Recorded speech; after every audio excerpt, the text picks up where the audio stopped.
All right, so this is going to be sort of like a two-part message here. The first one is going to be about how infinite growth on a finite planet is just by definition impossible.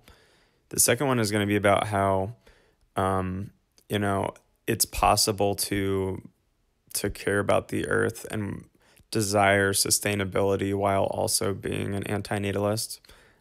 Because a lot of the time, ethilists sort of seem to like root for collapse, or root for like, the authoritarian sort of approach to ending suffering, and which is kind of what I consider the red button thing to be. Um, so to begin with, there's this idea that infinite growth is possible on a finite planet.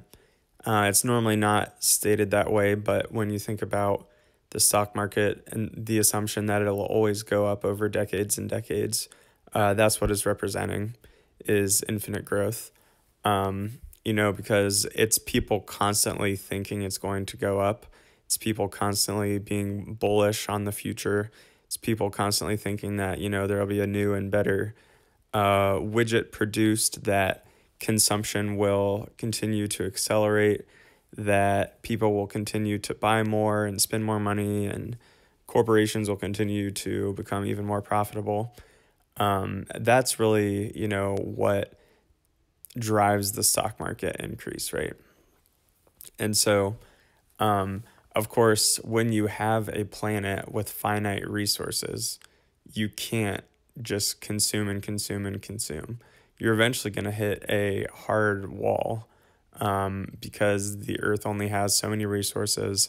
When you dip too deep into them, you also damage its ability to regenerate those resources.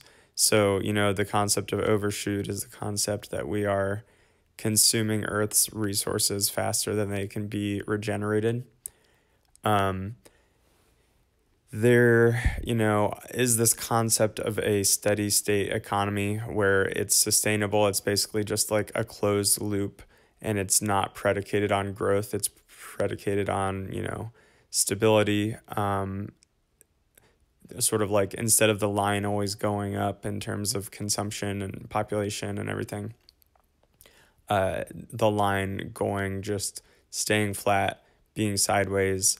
The stock market probably wouldn't exist anymore. It would just be like, is this a closed loop in which we are using our resources properly? We're not having an increase in population. We're not consuming more than the earth can regenerate, right? So that is really, like, I think humanity's best shot. You have these jokers like Elon Musk talking about, like, well, maybe we can try to like start a colony on the moon, and maybe that's how we transplant. That's how humanity continues its grand quest and its grand story. And it's like, it's not gonna work. So what really needs to happen, what he really should be focusing on, is like degrowth, establishing a closed loop, steady state economy, if he actually cares about the survival of the human race and like its, flourishing. Now, there's a lot of these like people within the ethicist, antinatalist sort of worldview that would say something like, why would I even talk about the steady state economy that would allow humans to exist forever, theoretically, until the sun explodes or whatever.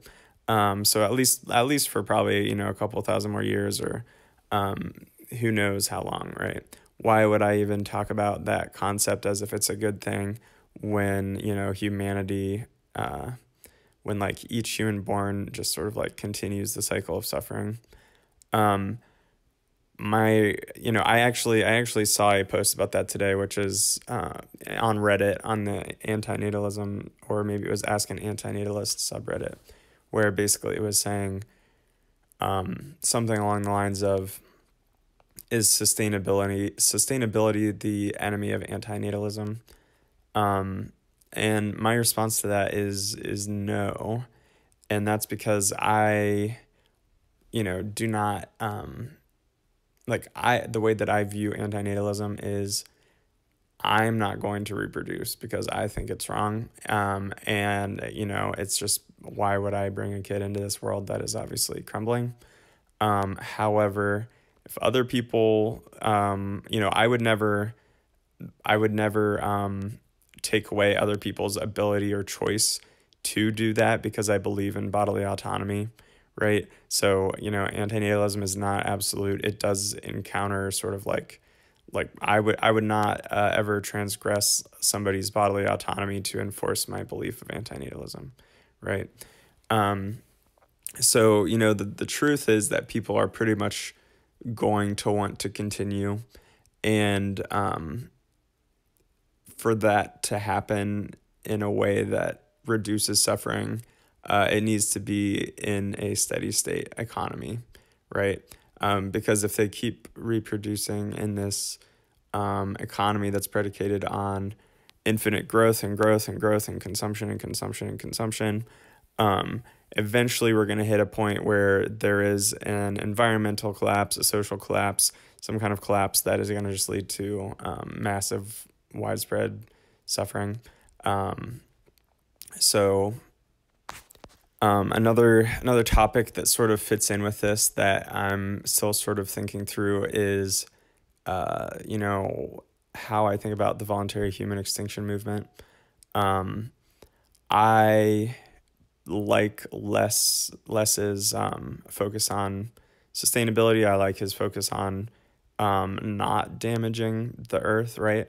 But what I really like is the fact that he, when it comes to like he just basically says, look, what our responsibility is humans ourselves, and our companion animals that we've made to basically serve us and those we've bred into existence. Our responsibility is not wild animals. We did not put them there. We're not whatever. We're not their janitors. We're not their guardians. We're not making decisions for them. And I agree with that. I think that's pretty reasonable approach. So I'm really not a fan of that like branch of antinatalism or ethicist thought that is the whole red button thing, or the whole like we have to try to extend our beliefs to all these people and animals, and sort of like with an authoritarian approach. I really think that, at the end of the day, what's important is what you are able to control. And so that's, are you going to have children? Are you going to consume animal products? Are you going to, maybe live in a more sustainable way with your car choices and your lifestyle choices and all of that kind of stuff? And maybe you even advocate for others to do those things. But yeah, I would never like legislate or mandate those things if I was in charge when it comes to like reproduction. Now, veganism may be an exception to that. I probably would mandate that if I was in charge, because it's like animals being like it's violating their rights, their right to not freaking get destroyed and exploited and suffered and abused. So this was probably not the most well planned or coherent video, but I'm just gonna call it a day, and I'm gonna make a video about perfectionism, overcoming that, because I just kind of have to make the video and move on sometimes. So see ya.